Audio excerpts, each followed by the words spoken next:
Hello students, आप सभी का वेलकम। आप सभी का मैं स्वागत करता हूँ आज की क्लास में। तो पिछली कुछ क्लासों में जो हम न्यूट्रिशंस की बात कर रहे थे एनिमल्स के अंदर, तो आज जो हमारी न्यूट्रिशन की क्लास रहेगी, पोषण की क्लास रहेगी, वह अंतिम क्लास रहेगी इस विषय के ऊपर, यानी इस अध्याय को लेकर, न्यूट्रिशंस को लेकर। क्योंकि आज हम जो 2 महत्वपूर्ण बातें हैं, जो एंजाइम्स और विटामिन से जुड़ी हुई बातें हैं, उनको आज हम पढ़ेंगे और उनके बारे में हम समझेंगे। आगे की जो क्लास रहेगी उसमें हम कोई किसी अन्य चैप्टर के बारे में डिस्कस करेंगे और उससे आपके साथ उसके बारे में जो है और जानकारी साझा करेंगे। तो अब जो बात आती है वो होती है एंजाइम को लेकर। एंजाइम क्या होते हैं और ये हमारे शरीर में किस तरीके से उपयोगी होते हैं और ये किस तरीके की प्रतिक्रियाएं, जो रासायनिक, जैविक रासायनिक प्रतिक्रियाएं होती हैं, हमारे शरीर में कैसी प्रतिक्रियाओं को ये साझा करते हैं और इनके वजह से हमारे शरीर में किस प्रकार का परिवर्तन आता है। आज हम इन सब को लेकर आपसे के साथ जो है वार्तालाप करेंगे, चर्चा करेंगे। तो मैं आप सभी का स्वागत करता हूँ आज की क्लास में। तो उम्मीद करता हूँ जो हमने अभी तक पिछली क्लास में आपके साथ जानकारी साझा करी, वह जानकारी आपको याद होगी और आपको पता होगा कि किस तरीके से जो हमारे प्रोटीन हैं, लिपिड हैं, न्यूक्लियोटाइड्स हैं, मिनरल है, वाटर है, यह हमारे लिए उपयोगी होता है। अब जो हम बात करने जा रहे हैं एंजाइम की, तो अब हम उसके ऊपर चर्चा करते हैं। एंजाइम जीवित जीवन की कोशिकाओं द्वारा उत्पादित कार्बनिक यौगिक होते हैं। एंजाइम क्या होते हैं? जो हमारा लिविंग ऑर्गेनिजम्स हैं, जो जीवित जो हमारे ऑर्गेनिजम्स हैं, जो जीवित प्राणी हैं, उनके द्वारा जो कार्बनिक यौगिक हैं, यानी कार्बनिक कंपाउंड हैं, उनके द्वारा उत्पादित कार्बनिक कंपाउंड को हम जो है एंजाइम कहते हैं। यह जीवित जो यह प्राणियों की कोशिकाओं के अंदर और बाहर स्वतः होने वाले जैव रासायनिक प्रतिक्रियाओं को तेज करते हैं। यानी जो लिविंग ऑर्गेनिजम्स हैं, जो जीवित प्राणी हैं, उनके अंदर या बाहर, जो कोशिकाओं के अंदर या कोशिकाओं के बाहर किसी भी तरीके की रासायनिक, जैविक रासायनिक प्रतिक्रिया हो रही है, उसको तेज करते हैं। यानी उस प्रतिक्रिया के जो संचालन है, जो प्रतिक्रिया का जो प्रोसेस है, उसको तेज करेंगे और उसके हिसाब से जो हमें परिणाम मिलना चाहिए, उस परिणाम को पाने में ये जो है जल्द परिणाम को प्राप्त करने में मददगार होते हैं। इन्हें कैटलिस्ट भी कहा जाता है। देखिए, रासायनिक रासायनिक विज्ञान के अंदर अगर मैं बात करूँ कैटलिस्ट क्या होता है? कैटलिस्ट वो पदार्थ होते हैं जो किसी भी रासायनिक क्रिया में समय को बढ़ाते हैं, यानी रासायनिक क्रिया को तेज़ करते हैं। तो यानी कैटालाइज़ करते हैं। उसी तरीके से जो एंजाइम होते हैं, ये हमारे शरीर की जो जैविक और रासायनिक प्रतिक्रियाएँ हैं, उनको तेज़ करते हैं। जैव रासायनिक प्रतिक्रियाओं को तेज़ करते हैं, तो इन्हें एंजाइम कहा जाता है। चूँकि एंजाइम जीवित कोशिकाओं के द्वारा स्रावित होते हैं, इसीलिए उन्हें जैविक कैटलिस्ट कहा जाता है। तो अब ये जो एंजाइम है, ये जीवित प्राणियों में है। अब जीवित प्राणियों में है, तो इन्हें हम क्या बोलेंगे? बायो कैटलिस्ट, यानी जैव कैटलिस्ट कहा जाता है। एक एंजाइम द्वारा कैटालाइज की गई प्रतिक्रिया में प्रतिक्रियाशील तत्वों को एंजाइम के सबस्ट्रेट कहा जाता है। यानी जो एंजाइम किसी प्रतिक्रिया को चला रहा है या किसी प्रतिक्रिया का हिस्सा है, तो उस प्रतिक्रिया में जो एंजाइम के साथ जुड़ता है, उसको हम सबस्ट्रेट कहते हैं। और जो पदार्थ है और उनके कार्य में उत्पन्न होने वाले पदार्थ को उत्पादक कहा जाता है। और उस सबस्ट्रेट के द्वारा या एंजाइम के द्वारा जो पदार्थ उत्पन्न होता है, उसको हम प्रोडक्ट कहते हैं। लगभग सभी एंजाइम प्रोटीन होते हैं। तो अब देखिए एक बहुत महत्वपूर्ण बात, जो एंजाइम होते हैं ये क्या होते हैं? सभी प्रोटीन। ये सब हमारे प्रोटीन होते हैं, यानी ये सब हमारे अमीनो एसिड से बने हुए होते हैं। लेकिन सभी प्रोटीन एंजाइम नहीं होते, ये आपको याद रखना होगा। सभी जो प्रोटीन्स होते हैं वो एंजाइम नहीं होते। ये केवल कुछ जो होते हैं, जैसे कि लगभग सभी एंजाइम जो है वो प्रोटीन होंगे, लेकिन सारे प्रोटीन एंजाइम नहीं होंगे। इसको आपको समझना है।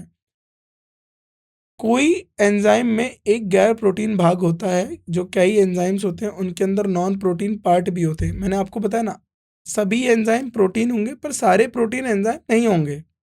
तो कुछ एंजाइम जो होते हैं, कई एंजाइम में एक गैर प्रोटीन भाग होता है। तो एक ऐसा भाग होगा जो प्रोटीन का नहीं होगा और उसको हम प्रोस्थेटिक समूह कहते हैं, यानी उस भाग को हम प्रोस्थेटिक ग्रुप कहते हैं।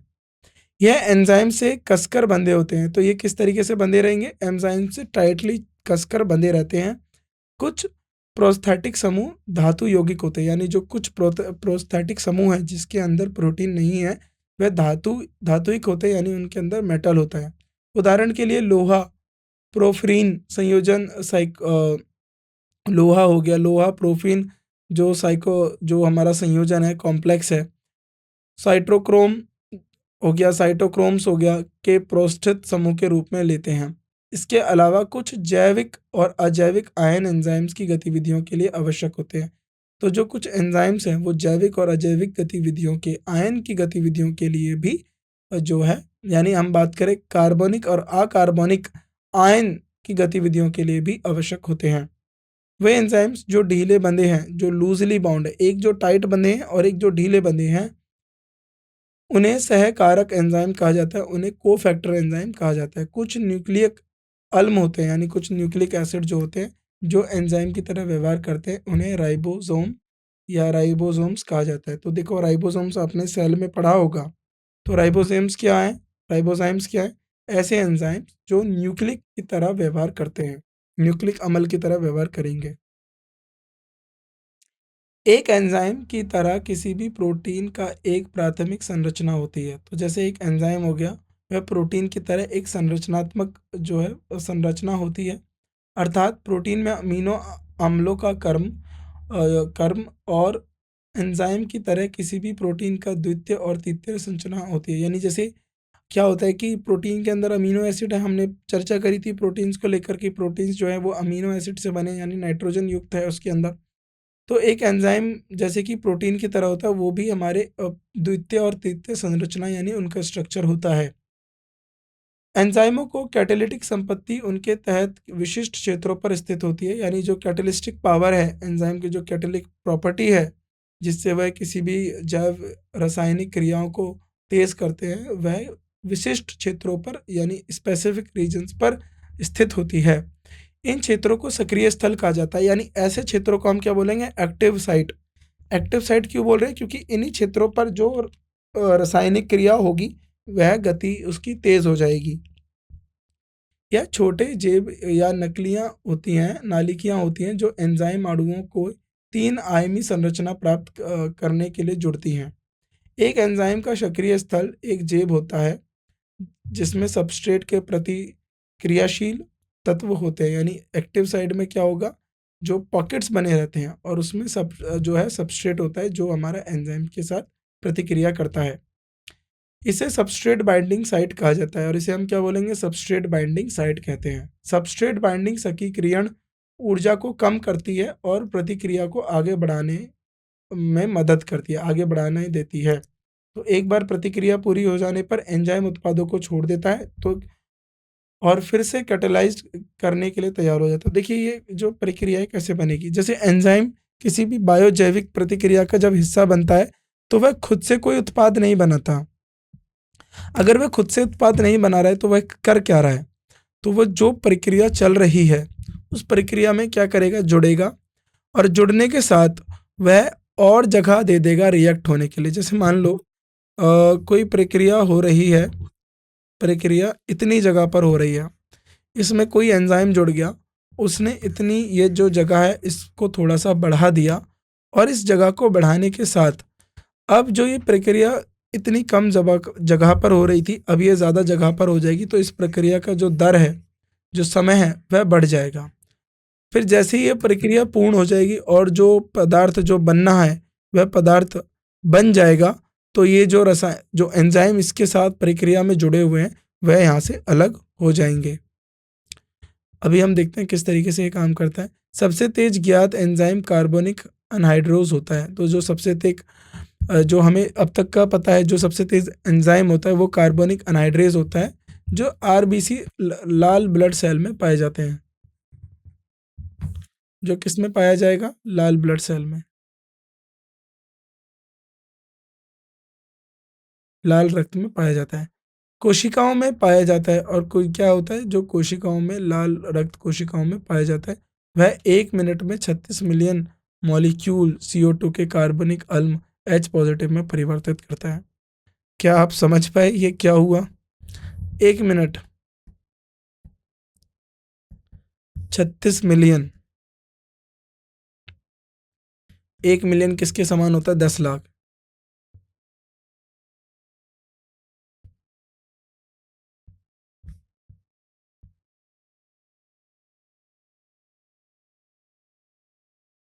ये इतने मॉलिक्यूल, इकाई, दाई, सैकड़ा, हजार, इकाई, दाई, सैकड़ा, हजार, 10,000, लाख, 10 लाख, करोड़, 3 करोड़ 60 लाख मॉलिक्यूल 1 मिनट में कार CO2 को कार्बनिक अम्ल और H में परिवर्तित, H पॉजिटिव में परिवर्तित कर देता है। यानी CO2 को पानी के साथ जब ये रिएक्ट करती है तो ये जो कार्बनिक अनहाइड्रेज है,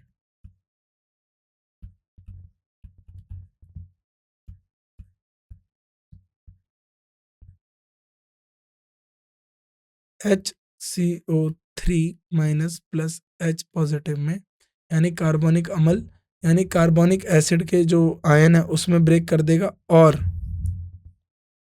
H प्लस में तोड़ देगा। तो ये 1 मिनट में यह कार्य कर रहा है। तो आप देख पा रहे हैं कितना तेज इसने जो है रसायन की क्रिया को बढ़ा दिया।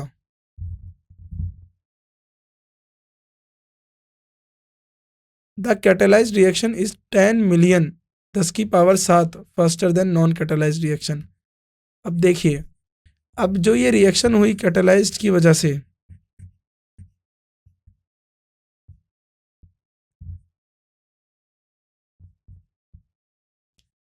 यहाँ पर अगर हम चर्चा करें तो ये जो रिएक्शन हुई है, अगर ये रिएक्शन नॉन कैटेलाइज्ड होती यानी इसमें किसी भी तरीके का कैटेलाइज्ड नहीं होता तो ये रिएक्शन इतने 10 मिलियन टाइम्स जो है स्लो होती, इतने धीरे होती। लेकिन इसमें कैटेलिस्ट होने की वजह से यह रिएक्शन 10 मिलियन यानी 1 मिलियन 1 करोड़ गुना तेज हो गई। यानी अगर मैं कहूं, अगर किसी को रिएक्शन को होने में, आप कैसे समझिए, 1 साल लगता है, 1 करोड़ साल लगते हैं किसी एक रिएक्शन को होने में, या 1 करोड़ दिन लगते हैं, या 1 करोड़ वर्ष लगते हैं किसी रिएक्शन को होने में, यह कैटलिस्ट उसको 1 साल में कर देता है।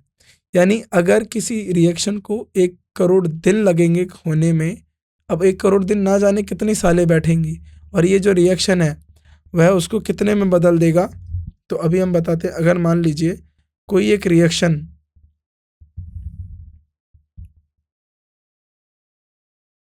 अगर 1 करोड़ वर्ष में होती है तो उसको 1 करोड़ दिनों में होती है तो उसको 27,397 वर्ष लगेंगी, और ये जो कैटलिस्ट है उसको 1 दिन में कर देगा।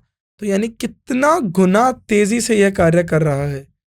तो कैटलिस्ट इसीलिए हमारे शरीर में होना बहुत ज़रूरी है, क्योंकि ये हमारे जो रासायनिक प्रतिक्रियाएं हो रही हैं यह उनको जल्दी से पहुंचा देता है। अजैविक कैटलिस्ट उच्च तापमान पर कुशलतापूर्वक काम करते हैं।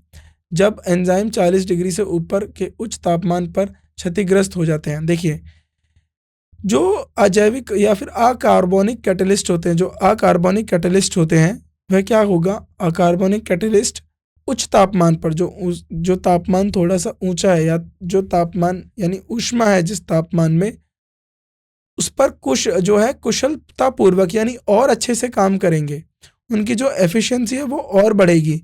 लेकिन अगर वह तापमान 40 डिग्री से ज़्यादा हुआ, 40 डिग्री से ऊपर हुआ, तो वह क्षतिग्रस्त हो सकते हैं, यानी वह एंजाइम्स जो है बर्बाद हो सकते हैं, टूट सकते हैं। वहीं बात करें थर्मोफिलिक जीवों में पृथकृत एंजाइम स्थिर होते हैं, यानी जो थैलोफिलिक जो जीव होते हैं, ऑर्गेनिज्म होते हैं, उनमें जो एंजाइम होते हैं वो आइसोलेटेड और स्टेबल होते हैं, यानी एंजाइम स्थिर होते हैं और उच्च तापमान यानी 80 से 90 डिग्री पर भी अपने कैटालिटिक संपत्ति को बनाए रखते हैं। यानी जो थैलोफिलिक जीव होते हैं उनके जो तापमान है वह जो तापमान है, उच्च जो आपका तापमान है उस पर कार्यग्रस्त रहते हैं। अब हम समझते हैं विटामिन। अब यहाँ तक आपको मैं उम्मीद करता हूँ एंजाइम समझ में आया होगा। अब जो हमारा आखिरी जो टॉपिक है वो है विटामिन्स। विटामिन्स क्या हैं और किस तरीके से काम करते हैं। शब्द विटामिन का जो आविष्कार है, या फिर हम बात करें विटामिन का जो शब्द है, पहली बार किसने दिया? ये हमारा कैसिमिर फंक, जो कैसिमिर फंक 1911 ने किया था। विटामिन वे कार्बनिक यौगिक होते हैं जिनकी सामान्य उपाचय व्यवस्था और वृद्धि के लिए आहार की सूक्ष्म मात्रा में आवश्यकता होती है। यानी विटामिन जो है ना, मेटाबॉलिज्म और हेल्थ और ग्रोथ के लिए हमें थोड़ी सी मात्रा में हमें ज़रूरत होती है हमारे शरीर को। अधिकांश विटामिन आहार से प्राप्त होते हैं, और जो ज़्यादातर विटामिन होते हैं हम अपने आहार से प्राप्त करते हैं। एक संतुलित आहार में सभी विटामिनों की उचित मात्रा प्रदान होती है। तो आपको डॉक्टर बोलता होगा कि बैलेंस डाइट खाइए। अब ये बैलेंस डाइट का कॉन्सेप्ट ही यहीं से आता है, बायो से निकल के। जो है हमारा संतुलित आहार जो है, ये जो संतुलित आहार की जो व्याख्या है, यह कहाँ से निकल के आई? यह हमारे शरीर से ही निकल के आई, क्योंकि हमारे शरीर को कई अलग प्रकार के विटामिन की ज़रूरत है। और एक संतुलित जो आहार है उसमें सभी प्रकार के जो विटामिन हैं, सभी प्रकार के विटामिनों की मात्रा जो है संपूर्ण मतलब मात्रा जो है उचित मात्रा में होते हैं, और हमारे शरीर को जितना विटामिन चाहिए उतना हमें मिलता है। कुछ विटामिन ऊतकों में संश्लेषित होते हैं, या तो अंत में माइक्रो ऑर्गेनिजम्स के द्वारा उत्पादित होते हैं। या तो देखिए, कुछ विटामिन जो होंगे वो हमारे टिश्यू में सिंथेसाइज हो जाएंगे, संश्लेषित हो जाएंगे, या कुछ हमें माइक्रो ऑर्गेनिजम्स के द्वारा हमारी जो आते हैं उसमें प्राप्त होंगे। विटामिन के दो समूह में विभाजित होते हैं: वसा में घुलने वाले विटामिन जो फैट में डिसॉल्व हो जाएं वो विटामिन, और जो पानी में घुल जाएं उन विटामिन में। तो जो फैट में घुलते हैं, ये याद रखना, ये बहुत इंपॉर्टेंट है।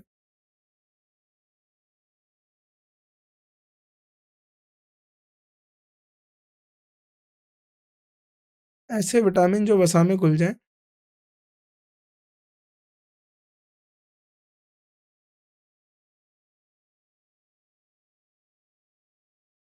वो विटामिन जो पानी में घुले। फैट में घुलने वाले ए, बी, ई एंड के।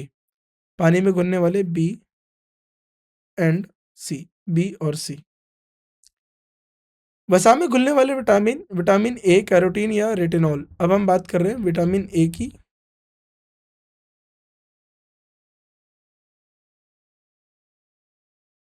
जिसको कैरोटीन या रेटिनॉल नॉल भी कहा जाता है। पीले या हरी सब्जियां और फल इसका स्रोत लिख लीजिए, कॉपी में काम आएगा। आपके परीक्षा में भी अंक आएंगे और आपका शरीर भी बनेगा। पीली और हरी सब्जियों में मिलता है, और फलों में। अंडे की जो जर्दी होती है, यॉक जो होता है अंडे का, उसमें मिलता है। दूध में मिलता है, कंप्लीट मिल्क या होल मिल्क।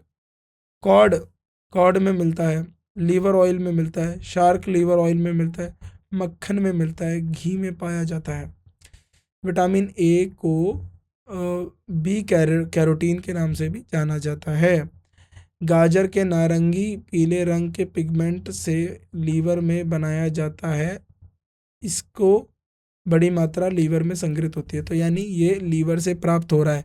देख रहे हो आप, कोड लीवर, शार्क लीवर। तो ये सबसे ज़्यादा संग्रहित कहाँ होगा? लीवर में संग्रहित होगा। अब बात करें, जो बी कैरोटीन होता है वो हमारा जो है ऑरेंज और येलो पिगमेंट होता है। जो ऑरेंज और जो पीला जो रंग होता है गाजर का, वो बी कैरोटीन की वजह से होता है। इसका काम क्या है? यह रॉड स्लेस के दृष्टि पिगमेंट के रेडोपिसिन्स और कोन सेल्स के लिए, देखो जो हमारी आंखों में रॉड सेल्स होते हैं और आइडोपोसिन्स और कोन सेल्स जो होते हैं हमारी आंखों में, उनकी वृद्धि और विकास के लिए बहुत ज़रूरी होता है।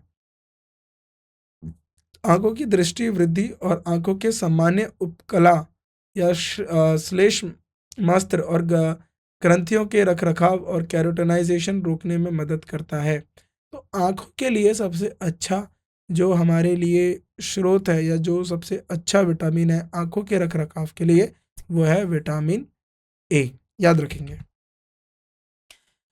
अब इसकी वजह से क्या बीमारी होती है? विटामिन ए की कमी से रात की अंधेरी, नाइट ब्लाइंडनेस होती है। सूक्ष्म नेत्र यानी जीरो थैलेसीमिया होता है, केराटिनाइजेशन होता है, विकास में देरी होती है, लीवर और हड्डी को क्षति और बालों का झड़ना होता है। तो इन ये अगर आप में से किसी एक को ऐसी बीमारी है तो कृपया करके विटामिन ए का सेवन करें। अब आता है हमारा vitamin D calciferol. Vitamin D क्या होता है? इसका जो स्रोत है वो है मछली का लीवर तेल यानी फिश लीवर ऑयल। अंडे की जर्दी में विटामिन डी भी होता है। तो विटामिन डी दूध से भी मिल रहा है। देखो दूध से कितने कितने विटामिन मिल रहे हैं, इसलिए शुद्ध दूध और कंप्लीट दूध पीजिए। अंडे की जर्दी, दूध और लीवर, यह त्वचा में भी बनता है। यह विटामिन डी जो है सनलाइट जो होती है हमारी जो त्वचा का जो ऑयल होता है उससे जब सनलाइट रिएक्ट करती है तो उसको विटामिन डी में बना देती है। एक कोलेस्ट्रॉल उपचार में सूरज की पैराबैंगनी किरणें जो है की क्रिया द्वारा, यानी जो कोलेस्ट्रॉल जो है उस पर अल्ट्रावायलेट रेज गिरेंगी और वो क्या करेगा, विटामिन डी में उसको तोड़ देगा। कार्य क्या करता है यह? अंत के द्वारा कैल्शियम और फास्फोरस का अवशोषण को सुगम बनाता है। जो हमारा इंटेस्टाइन है उसमें क्या करेगा, कैल्शियम और फास्फोरस के अवशोषण को जो है अच्छा कार्यरत करता है और शरीर में संग्रहण और हड्डियों और दांतों के जमाव को सुनिश्चित करता है। तो यानी जो हमारी हड्डियां हैं उनको मजबूत और उनके संग्रहण के लिए क्या काम करता है? दांतों के लिए विटामिन डी। हड्डियों में कमजोरी, विटामिन डी दूध पीजिए। विटामिन डी की कमी बीमारी बच्चों में रिकेट्स रिकेट्स यानी नरम हड्डियों की, जैसे इस तरीके से उनके जो पैर हैं वो ऐसे हो जाते हैं, थोड़े टेढ़े से हो जाते हैं, तो वह नरम हड्डियां हो जाती है रिकेट्स, और ये विटामिन डी की वजह से होता है। फिर ऑस्टोमलेशिया जो है बड़े लोगों में, वयस्कों में क्या हो जाता है, ऑस्टोमलेशिया यानी कमजोर हड्डी हो जाती है। तो विटामिन डी का सेवन करें, दूध पीजिए। अब होता है विटामिन ई जिसको हम टोकोफेरोल बोलते हैं। तो इनके नाम भी आपको याद रखने हैं। हरी पत्तीदार सब्जियों और पूरे अनाज यानी जो हमारा होल क्रेल्स है उन सब से मिलता है। सब्जी के तेल यानी सब्जी के ऑयल से मिलता है। कार्य, इसका कार्य क्या होता है? लाल रक्त कोशिकाओं को टूटने से रोकता है। जो आरबीसी हैं उनको टूटने से रोकेगा। एंटीऑक्सीडेंट के रूप में कार्यरत होता है। माइटोकॉन्ड्रिया इलेक्ट्रॉन परिवहन प्रणाली में कुछ भूमिका हो सकती है इसकी, जो कुछ भूमिका उसमें भी होती है। सामान्य मेम्ब्रेन संरचना को बनाए रखता है। तो जो हमारी मेम्ब्रेन है उसकी संरचना को बनाए रखता है। अगर विटामिन ई की कमी होगी तो आपके शरीर में जो लाल रक्त कोशिकाएं धवनी होती हैं, जो आपकी वेसल्स हैं उनमें लाल रक्त कोशिकाएं हैं वो नष्ट हो सकती है। पुरुषों में बांझपन आ सकता है यानी स्टेरिलिटी, यानी वह फर्टिलाइज नहीं हो पाएंगे आगे चलकर। पुरुष जो है बांझपन आ सकता है, स्टेरिलिटी आ सकती है। और मांसपेशियों की अपक्षय यानी डिसइंटीग्रेशन होता है, मसल्स का टूटना। विटामिन के, फिलोक्विनोन, हरी पत्तेदार सब्जियां। देखिए हरी सब्जियां खाइए, इसीलिए बोलते हैं माँ बाप आपसे भी कि हरी सब्जियां खाइए। टीचर्स क्यों बोलते हैं? लेकिन आपको समझ में नहीं आता है क्योंकि आपके पास जानकारी नहीं है, और जिनके पास जानकारी है उनकी आप सुनते नहीं है। तो इसीलिए कंप्लीट भोजन या जो पूरा भोजन है वह आहार लीजिए, पूरा भोजन आहार करिए, क्योंकि उससे आपका जो शरीर है, शरीर भी बनता है और साथ साथ में आपको नंबर भी मिलेंगे। सोयाबीन का तेल हो गया, लीवर हो गया, यह आंत की बैक्टीरिया द्वारा भी संश्लेषित किया जाता है। जो आंतों में बैक्टीरिया होता है उसके द्वारा भी सिंथेसाइज किया जाता है और अवशोषित यानी एब्जॉर्ब किया जाता है। अच्छा, विटामिन के को फेनोक्लिन बोलते हैं। इसका कार्य क्या होता है? लीवर में प्रोथीबियम, जो लीवर को जो है प्रोथोर्बियम को के संश्लेषण को बढ़ावा देता है, जो रक्त के सामान्य धक्का लगाने के लिए आवश्यक है। यानी जो ब्लड की जो क्लोटिंग होती है उसके लिए भी ज़रूरी होता है विटामिन के। अगर ब्लड में क्लोटिंग नहीं हो रही है तो विटामिन के लिए हो सकता है रक्त का स्त्राव हो सकता है, हेमरेज हो सकता है, खून का गलत धक्का लगना हो सकता है, ब्लड को फॉल्स कोटिंग हो सकता है, कहीं भी आपका जो खून है वह जम जाएगा या कभी नहीं जमेगा। जल में घुलनशील विटामिन जो होते हैं, विटामिन बी कॉम्प्लेक्स 8 विभिन्न घटकों में से मिलकर होते हैं। यानी जो विटामिन के जो कॉम्प्लेक्स हैं, बी कॉम्प्लेक्स है, वो 8 घटकों से मिलते हैं। यानी B1 जिसको हम थायामीन बोलते हैं। याद रखना ये नाम जो है एग्जाम में पूछ लिया जाता है। इसका जो स्रोत होता है वो ईस्ट, गेहूं का अंकुर, गेहूं जो जर्म गेहूं होते हैं वो, मूंगफली, सेम, लीवर, दालें और लीन मांस जो होता है, लीन पल जो मीट होता है वो इसका स्रोत होता है। एरोबिक कार्बोहाइड्रेट उपचाय में महत्वपूर्ण भूमिका निभाता है। ये किस में होता है? एरोबिक जो कार्बोहाइड्रेट उपचाय में महत्वपूर्ण भूमिका निभाता है। भूख को बढ़ाता है विटामिन बी 1। अगर किसी को भूख नहीं लगती है तो विटामिन बी 1 का सेवन करें, आपकी भूख बढ़ेगी। यह अल्फा कैटो अम्लों में, यानी अल्फा कैटेगरी के जो एसिड्स है कीटो अम्ल हैं उनमें ऑक्सीडेटिव डायो डी डिकार्बोक्सिलेशन और डिकार्बोक्सिलेशन और पेंटोज के उपचय के लिए यह सह एंजाइम का हिस्सा बनता है। यानी ऑक्सीडेटिव डिकार्बोक्सिलाइजेशन हो गया जो कीटो एसिड्स के अंदर होता है, उसके अंदर यह सह एंजाइम का हिस्सा बनता है। इसकी कमी से बैरी बैरी होती है, विटामिन बी 1 की कमी से बैरी बैरी होती है, भूख की कमी होती है, वजन की कमी होती है, विकास में देरी होती है, नस मांसपेशियों में अपघात होता है, माइटोकॉन्ड्रिया के कर्ब्स चक्कर में जो कर्ब्स चक्र है उसमें खराबी के कारण बनता है। तो देखिए विटामिन बी 1 से कितना है। बी 2 को हम बोलते हैं राइबोफ्लेविन। स्रोत क्या होता है? ईस्ट, लीवर, दूध, पनीर, दही, दालें, हरी पत्ती सब्जीदार हरी पत्ती सब्जियां, अंडा या आंत का बैक्टीरिया द्वारा भी संश्लेषित किया जाता है। तो जो हमारे इंटेस्टाइन का बैक्टीरिया है उसके द्वारा भी संश्लेषित किया जाता है। तो दूध पीजिए, दूध और हरी पत्तियां खाइए। हर जगह आपको सारे विटामिन की पूरे में दाल, हरी पत्तियां। तो अभी मैं आपको बता देता हूँ कैसे अपना मील बनाइए। पल्सेस हो गया दाल, पल्सेस,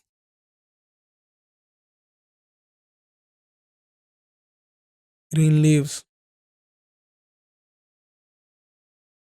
मिल्क, कर्ड। और जो आप रोटी बनाओगे चपाती, उस चपाती के अंदर जो रोटी का जो आटा होता है फ्लोर, उसमें क्या क्या होना चाहिए? जो रोटी का आटा है उसमें आप पता है कैसे बनाइए? उसमें लीजिए वीट, ग्राम, मेज़, उसके बाद एक आता है मेज़ हो गया, ग्राम हो गया, वीट हो गया, और जो भी आपके आसपास की जो क्रियल्स उगती हैं उनको आप रख लीजिए इसमें।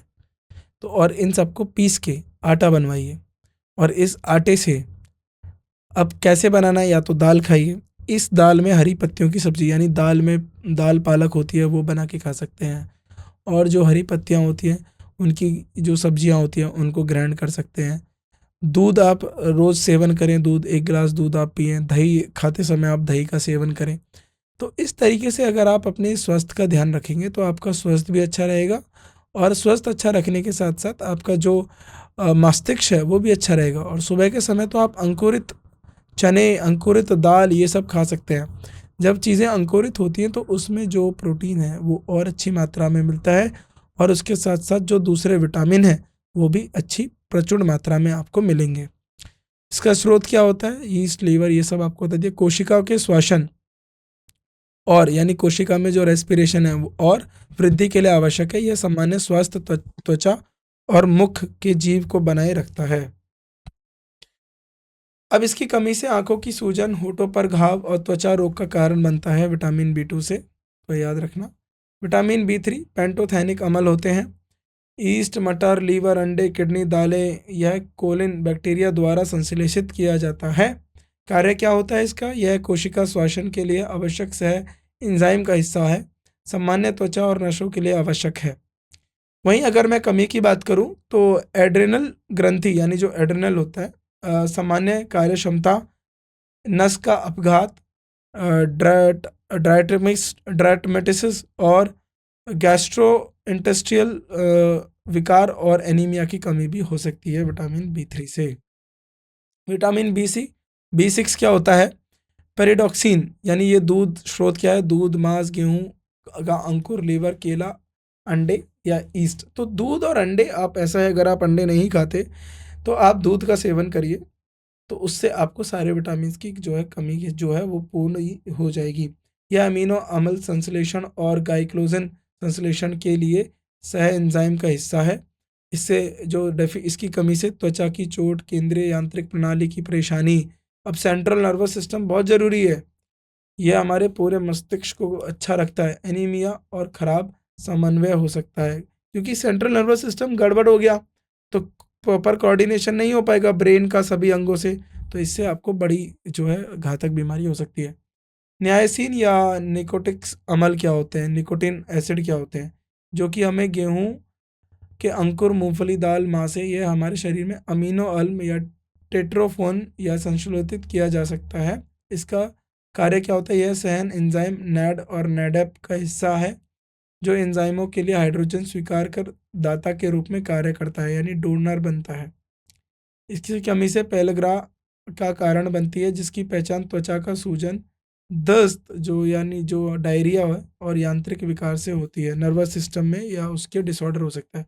फॉलिक एसिड, हरी पत्ती पत्तेदार सब्जियां, केला, संतरा, लीवर, ईस्ट, कुछ फॉलिक अम्ल कोलिन बैक्टीरिया द्वारा संश्लेषित किया जाता है। प्रोटीन और न्यूक्लिक अम्ल के उपचार के लिए यह सह एंजाइमों का हिस्सा और वृद्धि लाल रक्त कोशिकाओं के निर्माण के लिए आवश्यक है। एनीमिया के कारण, इसकी कमी क्या एनीमिया का कारण हो सकता है। आरबीसी के परिपक्व होने की विफलता, मुंह का अल्सर, विशेष रूप से वासों का अवशोषित करने में समर्थन, यानी फैट को ठीक से उपयोग में नहीं लाना। बायोटीन, बायोटीन ताज़े फल और सब्जियों से मिलता है, देखा होगा जिसको बाल झड़ने लगते हैं वो बायोटीन की टैबलेट खाते हैं। बायोटीन ना खाकर बायोटीन जहाँ से मिलता है वहाँ उनसे सेवन करें तो आपको फाइबर भी मिल जाएगा। ताज़े फल और सब्जियाँ, लीवर, दूध, अंडे, पूरी, अनाज, जो क्रील्स होती हैं वो, ईस्ट, दालें, यहाँ सबसे आपको बायोटीन मिलता है। फैटी अम्ल संश्लेषण और पायरुवेट और ऑक्सी सेल्युएटेड जो हमारा ऑक्सैलोकेटेड और परिवर्तित करने के लिए CO2 के योगदान का सह एंजाइम होता है। इसकी कमी से खुजली और कुदरती त्वचा मांसपेशियों की कमजोरी हो सकती है। विटामिन B12 यानी साइनो को, अब इसका नाम जो है आपको याद रखना है, साइनोकोब्लेमिन, इसका जो स्रोत है वो लीवर, अंडा, मांस, मछली। न्यूक्लिक अम्ल और उपचार के लिए सह एंजाइम लाल रक्त कोशिकाओं या माइलिन निर्माण की आवश्यक है। इसकी कमी से पर्नीशियस एनीमिया और विकृत लाल रक्त कोशिकाएं हो सकती है। वहीं बात करें विटामिन सी की, यह हमारा आखिरी विटामिन है। तो इसको एक्सकॉर्बिक अम्ल के नाम से भी जाना जाता है, क्योंकि ये जो खट्टे पदार्थ जैसे संतरे, फल, टमाटर, मिर्ची, हरे पत्तीदार सब्जियां यहाँ से प्राप्त होता है। यह क्लोजन निर्माण की भूमिका निभाते हैं और हड्डी और दांतों को समय विकास के लिए आवश्यक है। सामान्य विकास हड्डी और दांतों के लिए विटामिन सी की जरूरत है। कोशिकीय ऑक्सीकरण के उपापचय में भी भाग लेते हैं। स्वीवर्गीय कारण बनती है, अगर इससे नहीं होते तो स्कर्वी जो डिसीज़ है, स्कर्वी का कारण बनती है, जिससे मसूड़ों में खून बहने और सूजन वाले जोड़ों के रूप में देखा जाता है। सामान्य सर्दी के प्रति प्रतिरोधक का काम करते हैं, तो ये आपके बॉडी को कॉमन कोल्ड से भी बचाते हैं। तो यहाँ हमारा जो न्यूट्रिशन चैप्टर है वो समाप्त हुआ। मैं उम्मीद करता हूँ आपको अच्छे से समझ में आया होगा। देखिए एग्जाम पॉइंट ऑफ व्यू के साथ साथ ये न्यूट्रिशन चैप्टर इसलिए भी ज़रूरी है क्योंकि आप अपने शरीर को स्वस्थ रख पाएँ। बाकी आपसे मुलाकात होगी अब अगली क्लास में, जहाँ पर हम कुछ और बातों पर चर्चा आपसे करेंगे। तब तक के लिए हमें दीजिए विदा और आप जो है निरंतर अभ्यास करते रहिए और पढ़ते रहिए। धन्यवाद। आज की क्लास के लिए आप सभी को हमारे साथ जुड़ने के लिए शुक्रिया। आपसे मिलते हैं अगली क्लास में।